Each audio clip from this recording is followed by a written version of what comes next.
By the end of this video, I can guarantee you will know exactly what to do to change everything that is making you miserable. Welcome back to the Mind Shift Academy. Let's get right into it before your ADHD kicks in.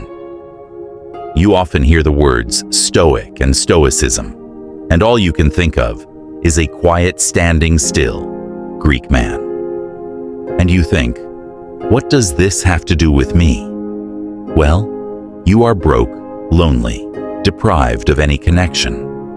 And the main reason you are in this state of misery is you. It is not your parents, not that girl that broke your heart, not those friends that betrayed you, or that boss that turned your life into a living hell. I mean, sure, unfortunate things might have happened, but your reaction towards them is why you made a sequence of bad decisions that got you to hit rock bottom. Not to be worried though, because the only way from rock bottom is up. Now this is all well and good, but how do we move up without being out of touch with reality, thinking about Lambos and mansions? We are going to dissect the solution and use Stoicism as steps to make it easier to follow. But it won't be easy to do. It would help if you locked in and be disciplined about those steps. Otherwise, why are you here? Step number 1. I want you to get a pen and paper. Please do not be lazy and do it. Write down what you exactly do not like about your current situation. I know it seems silly, but trust me. When you are just down in the gutter, things seem too much and impossible. However, by writing them down, you will realize this isn't impossible to solve. Step 2. I want you to ask yourself this question. If money and statues were no object, what would you be doing? The reason I want you to think about this carefully and deeply, because it will give a direction to head towards.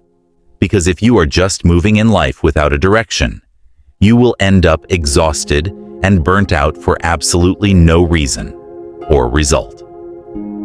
Okay. Now we acknowledge what are the issues that are affecting your life directly. So you have a short-term goal, which is changing the current situation to a better, more suitable one for you as an individual, and a long-term goal to know where are you headed. Now step number 3, I want to calculate how much money you need to not live on the street and starve to death. Do not think about vacation. Do not think about social life.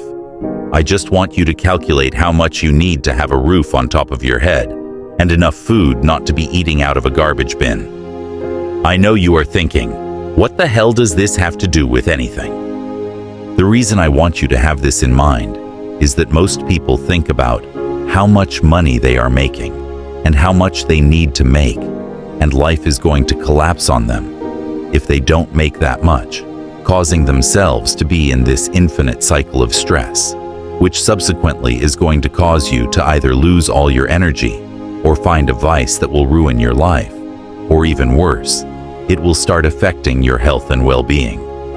But once you realize how little money you need to survive, that pressure will ease a little bit. So you can save up that money that will make you survive for a few months and use it as a bargaining chip to leave that job you hate or pursue entrepreneurship or whatever you want to do.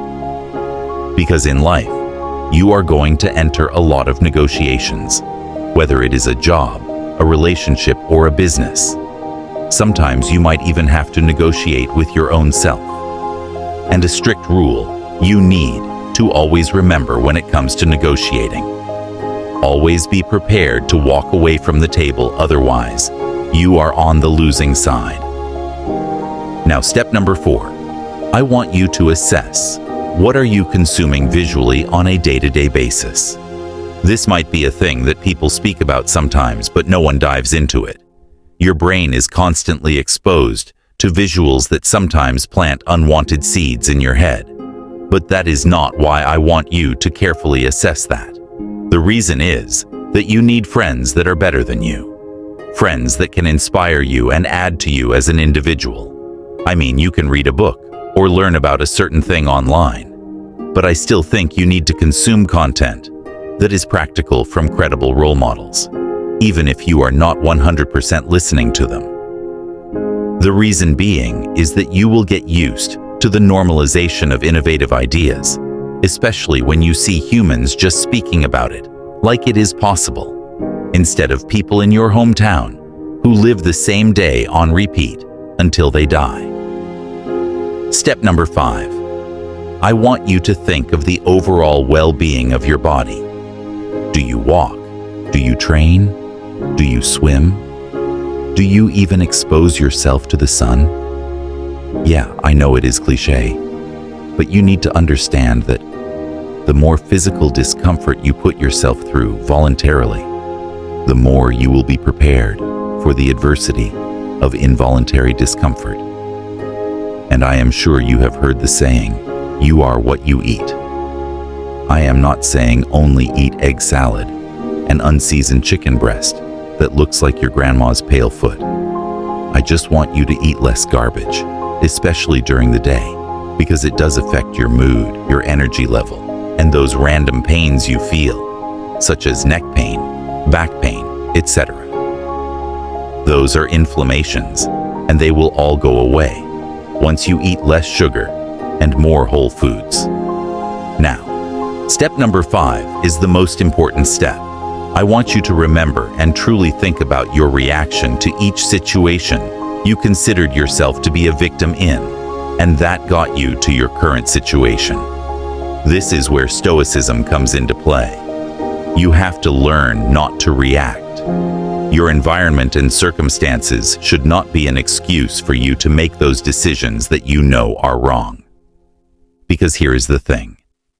No one, and I mean not a single soul, is going to feel sorry for you the way you are, feeling sorry for yourself. And even if they did, they will pity you. Is this who you really want to be? A victim that people pity? They won't justify your failure, but they might feel bad for a couple of seconds for you. But honestly, it is not anyone's duty to come and save you.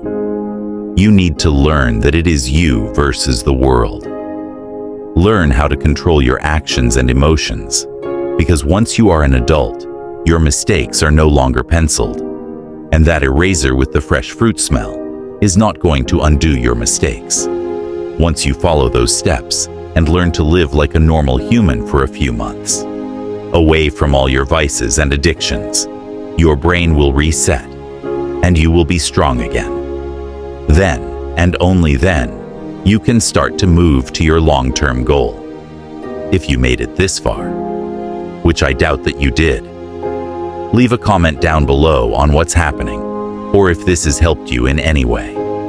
Also, if you subscribe, you will be doing me a huge favor. Stay stoic until next time.